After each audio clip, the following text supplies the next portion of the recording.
Hey guys, this is Pastor Dave. Welcome to another midweek chat. In my past two chats, I asked how often do you give thanks? This pandemic has indeed been a challenge for every one of us. But in spite of all the difficulties, we as Christians should be a people who are constantly reminded of God's wonderful blessings. We have so much to be thankful for. Today I'm going to conclude the acrostic using the word thanks. Before I share the final letter of the acrostic, let me share with you a quick review of the first five letters. The T stood for think about your blessings. The H stood for have a godly perspective when trouble comes. The A, attitude. N, never become a self-serving person. K, keep an eternal perspective. Now the final letter, S. Set your affection on the one who holds all your tomorrows. Colossians 3:2 tells us, set your affection on things above, not on things on the earth. Years ago, Hurricane Katrina was a devastating natural disaster. Mike Dowdy shares this inspirational encounter, and I think you'll find this tremendously inspirational. He says, I just returned from a trip to New Jersey.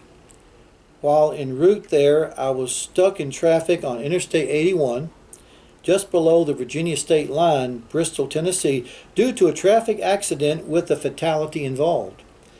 This accident involved a tanker truck hauling a hazardous material load that developed a leak, which meant that we weren't going anywhere for several hours.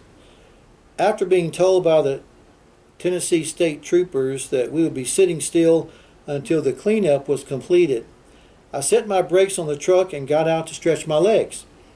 Other truck drivers did the same, and at one point there were 5 of us standing there by my truck complaining.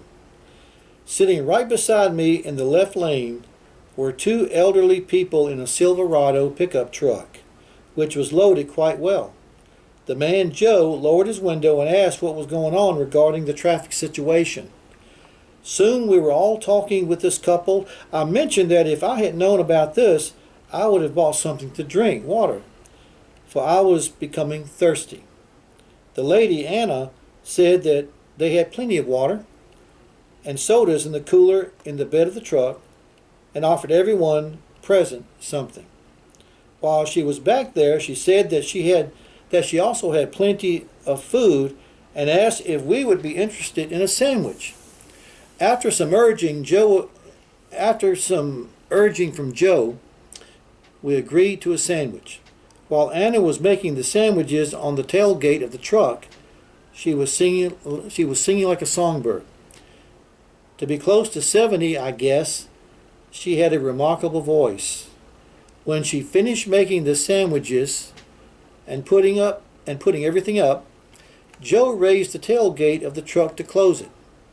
I noticed a Mississippi license plate on it. I inquired as to what part of Mississippi they were from. Joe said Biloxi.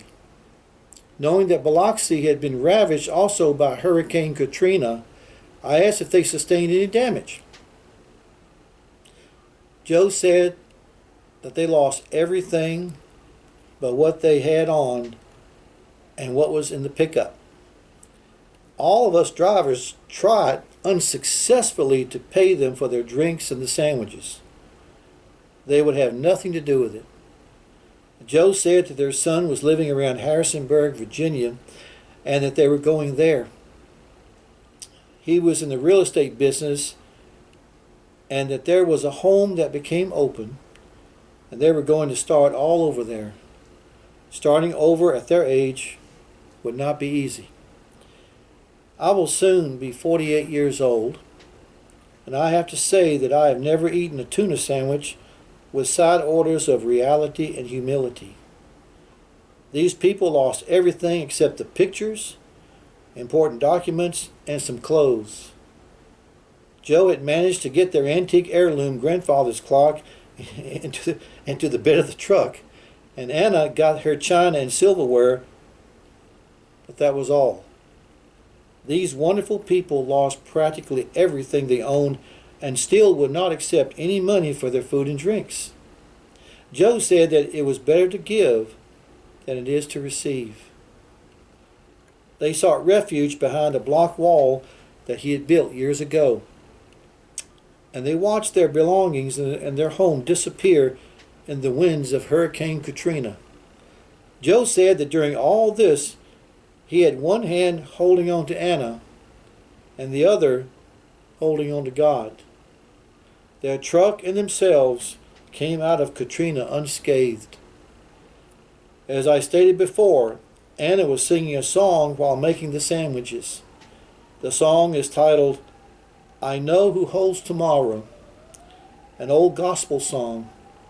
She knew every word and was quite a gifted singer of it. Have you ever heard it? The chorus of this song is, "Many things about tomorrow I don't seem to understand, but I know who holds tomorrow, and I know who holds my hand." There is no doubt in my mind who was holding both their hands. That's the end of the story.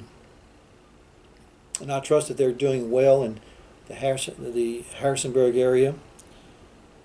And I want you to know that if you know Jesus Christ as your Savior, you can be absolutely sure who is constantly holding your hand. We have so much to be thankful for. Why not right now pause and thank the Lord for His presence, for His goodness, for His blessings, and for holding your hand. God bless.